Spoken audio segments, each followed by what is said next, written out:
YouTube. In today's video, what we're going to be doing is creating a beginner's guide for an Dragon commander deck. I figured because the Dragon was reprinted in Commander Masters that it would be wise to create this guide so that all the new people in the game, and even if you have experience, getting into the Dragon is a bit of an investment, and the purpose of this video is to talk about this build and play this build so that while you are building, you can learn from some of the things that I learned over the many years of playing this commander deck, and it'll put you at a really good chance of winning some games when you play. The Dragon, which is clearly, this is a Japanese copy, as you can see, he's a 10/10. Says over here that your dragons cost one less to cast when you play them, and then whenever the Dragon or dragons you control attacks, for each attacking dragon that you have, you get to draw that many cards, and you can put a permanent card from your hand onto the battlefield for free. So because you are getting into playing the Dragon, or you're considering playing the Dragon, you have to keep in mind that because you're playing the Dragon, people are going to target you when you're playing the game, and because Dragon costs a lot of mana and dragons generally tend to cost a lot of mana, it's just important to keep in mind that you are more likely going to be the target from the game the moment the game starts because you're playing this commander. 5, 6, 7. It's right now, I haven't even seen my hand yet, it's already 3 against 1. This is a bit of a budget build. Keep in mind that the deck list is in the description below as well, and you're more than welcome to look at this deck list so that you have a better idea of what I'm talking about. We do have a source of card draw over here in Kiora's Behemoth Beckoner, a Gateway Plaza, Command Tower. Sarkhan's Unsealing is a good way to take control of the game. Semester's End to protect our dragons, the mountain, and then we can cycle this for 3 mana to draw a card or wipe the board. And it's always nice to have a board wipe in your hand at the beginning of the game just so that you can destroy the board, because we play slow because we are dragons. So we draw into a Storm Breath Dragon here. Let's get our command tower on the battlefield and just kind of pass a turn here because there's nothing really for us to do.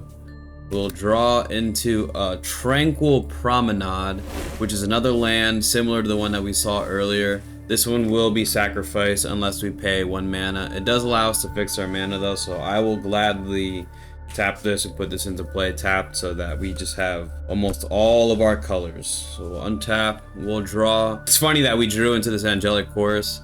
You know, imagining that we're playing against other people right now, if people had turn 1 plays with creatures, we're already going to start being attacked. So we play cards like Angelic Chorus, which says when a creature enters the battlefield, you gain life equal to its toughness, so that we can do our best to recoup some of that life. And luckily for us, like our dragons, 4 toughness here. The Dragon is 10 toughness. I can gain 10 life off of this. So we can set up some pretty explosive turns where we gain a ton of life rather quickly. So it's very fateful and nice that we drew into that card. I think looking at our hand still, we don't really have anything that we can play. So let's just slow play this. I'll tap this to create a mana, and I'll use that mana to play the Gateway Plaza. And now we have 3 mana of all the colors that we need. This is a bit slow mana, but it's fine. This is a late game type of deck. So we drew into Kolagon, the Storm's Fury, which we can flash in, keeping in mind that this says 5, but because of the Dragon, this is 4 mana to play. So we could play that this turn if we choose. We get down the mountain, and I think in this situation here, we just keep on setting up. So I'm thinking that we either get down Sarkhan's Unsealing. Unfortunately, we don't have enough mana to play the Chroma's Vengeance to wipe the board, because I would rather just like get lands into play, wipe the board, and then restart the game. But let's just have the opportunity to do something. So we're just gonna play the Sarkhan's Unsealing this turn, and then we would pass a turn after there. Now, whenever we cast a creature spell with power 4, we can deal 4 damage to any target, essentially, so that as we untap for this turn, 4 damage is not a small amount of damage. Noticing how slow the deck is kind of playing right now, and we just missed our land drop. So I think what we would have to do is get a blocker onto the board. So we could pay 4 mana because we have 4 mana. We can play this Glory Bringer. When Glory Bringer enters the battlefield, we're going to trigger the Sarkhan's Unsealing, which is going to deal 4 damage to any target, right? So we'd most likely destroy some creature on the board. And then as Glory Bringer enters the battlefield, we can, or when we attack with him, we can exert, which means that he doesn't untap during our next turn, but we get to deal 4 damage to a creature an opponent controls. So 1 creature, we paid 4 mana, and got to destroy 2 creatures on the board, preferably a commander on the board.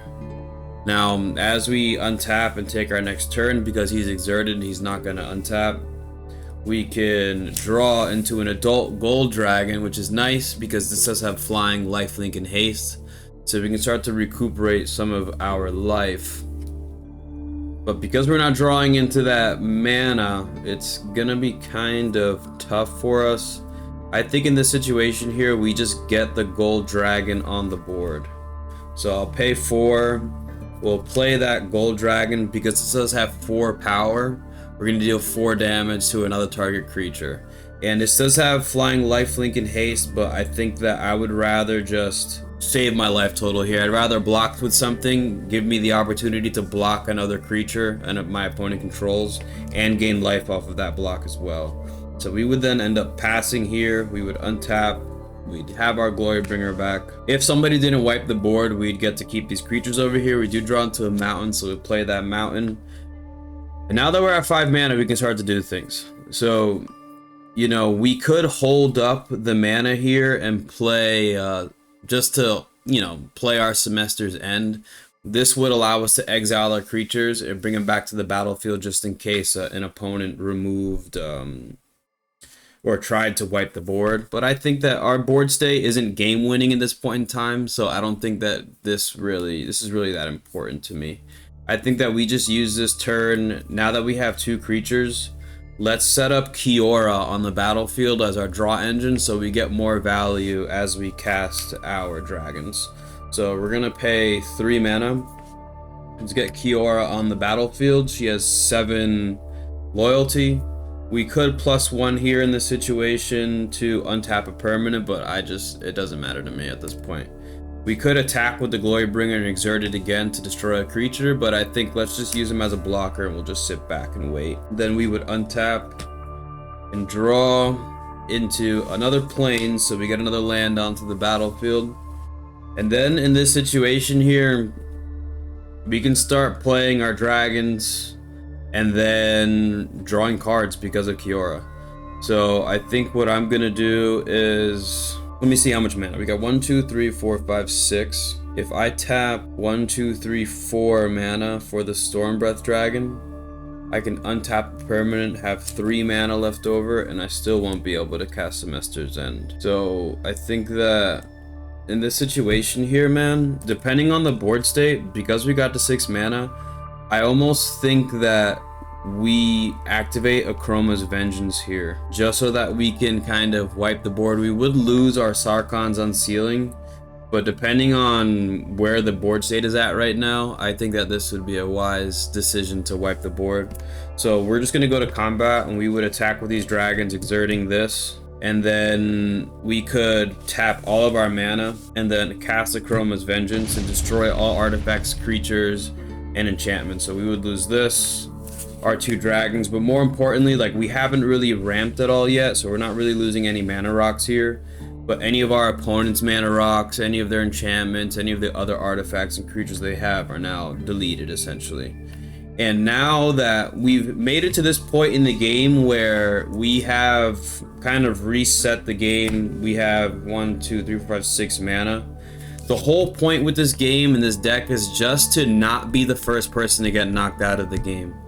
Because the moment you're not the first person knocked out of the game, you really, this deck tends to bloom late game. Because now, while our opponents are rebuilding the board, playing their 2/2s to their 3/3s, potentially with good abilities, we can start to set up. So we did draw into Orzhov Signet here, so we essentially get another mana into play. And then I can pay 4 to get a Stormbreath Dragon onto the battlefield, which does have flying and haste. And we can draw a card off Kiora here because it does have power 4 greater. Draw into a plane, so play the planes. And then we would just pass the turn. I think if we have nothing to attack Kiora, you know, obviously we keep this back to block. So we'll just pass the turn here to protect Kiora. We'll then untap during our next turn and draw into another Boros Signet. So now we're getting all our ramp after we casted Chroma's Vengeance, which is nice. And I think in this situation here, what we would like to do is get ready to cast the Ur Dragon at some point. So I'm going to tap 2. Let's continue to ramp with the Boros Signet. And we're going to then go 1, 2, 3, 4, 5 mana. And then let's get the Angelic Chorus onto the board. So even if people had been attacking our life total before, now whenever creature enters the battlefield, we gain life equal to its toughness. We could attack here if we want to, but let's just continue to protect Kiora. We'll untap in this situation. And then let's say somebody attack Kiora with a bunch of creatures and we lose Kiora. We'll then draw into Rootborn Defenses, which is going to give our creatures indestructible until the end of turn, and it populates any dragons that we control. But I think in this situation here, when I look at my hand, we have 1, 2, 3, 4, 5, 6, 7, 8, 9 mana. So we have enough mana to cast the Ur Dragon now, which is nice. And I think in this situation, that's exactly what we're going to do. So we're going to play the Ur Dragon. And as he enters the battlefield, we're going to gain 10 life. And after we've gained 10 life, we can go to combat and attack with a Stormbreath Dragon.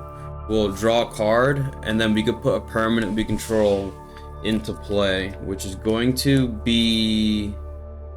We could choose to put the Kolagon onto the battlefield here, but I think in this situation, it would be more wise to keep him into our hand because he does have this ability called Dash. And because he can dash, we can just continue to play him and put him back to our hand, and play him and put him back to our hand, which works out really well with the chorus because every time he enters, we're going to gain 5 life, which is pretty nice. So we're going to be free from doing that. We'll just untap and draw here. Hopefully we keep our Ur Dragon, and then we would draw into another mountain. We'll play that mountain, and now we can kind of start our combo. And now we're stuck in a good place because we've most likely slowed everybody down. We have the biggest creatures on the board, and now we do have ways of protecting our dragons in our hand, and we have methods of gaining life as our dragons enter the battlefield. So this is like the dream scenario right here. So because now we can go 1, 2, 3, 4 mana. I can cast Kolagon for its dash cost. Okay, so now all my dragons get +1/+0 as they attack. And on top of that, we just gain 5 life off of this. Let's say before we go to combat, an opponent tries to remove the Ur Dragon. In response to this, we can pay 1, 2, 3, and then we can cast Rootborn Defenses. It would be nice if we had a token on the battlefield for us to populate, but we don't. But our creatures gain indestructible until the end of turn. We would then go to combat and attack. Let's actually change the mana that we spent there, so we'll just do this actually. And then we would attack. This is 5 damage. Well, +1/+0 for each. No, whenever a dragon you control attack, creatures you control get +1. Yeah, so this is 7 damage. This is 13 damage. And then this is 7 damage right here. We're gonna draw 3 cards. So 1, 2, 3. We have this Thundermaw Hellkite, a Golgari Charm. So what I would do in this situation is play the Archwing Dragon for free from our hand. We're going to gain 4 life. And then we're going to go to our end step. And because of the trigger off of this ability here, Archwing Dragon, just so you guys know, says when he enters the battlefield, you're going to return the Archwing Dragon back to your hand. So Archwing Dragon's gonna go back to my hand, and Kolagon's gonna go back to my hand. And then both these are gonna stay there. If we had a method, when there are methods of playing creatures at instant speed, if people were to attack us, we could tap the mana to get a dragon onto the board really quickly to block, to protect our life total if we need to. But now we're in a place where we're just gaining so much life that it doesn't matter if our opponents are attacking us right now, because you would imagine that everybody's gonna be attacking us. But if somebody tries to wipe the board, we could tap this. We'll cast a Turn to Mist here, which is going to let us exile a creature that we control and brings it back to the battlefield at the beginning of the next end step. We'll target the Ur-Dragon. Ur-Dragon will leave. We'll lose the Stormwind Dragon. End step. Ur-Dragon re-enters the battlefield. We gain 10 life again. And now you guys are kind of getting the feel for what the deck wants to do, because now the Ur-Dragon's on the battlefield. We draw into a Soul Ring, which is nice. We'll play the Soul Ring. And now we're in a position where I could pay 3 mana. Right, let's go red, white. We'll get our Archwing Dragon onto the battlefield. We're gonna gain 4 life. We can pay 1 to this one, and we'll play Kolagon.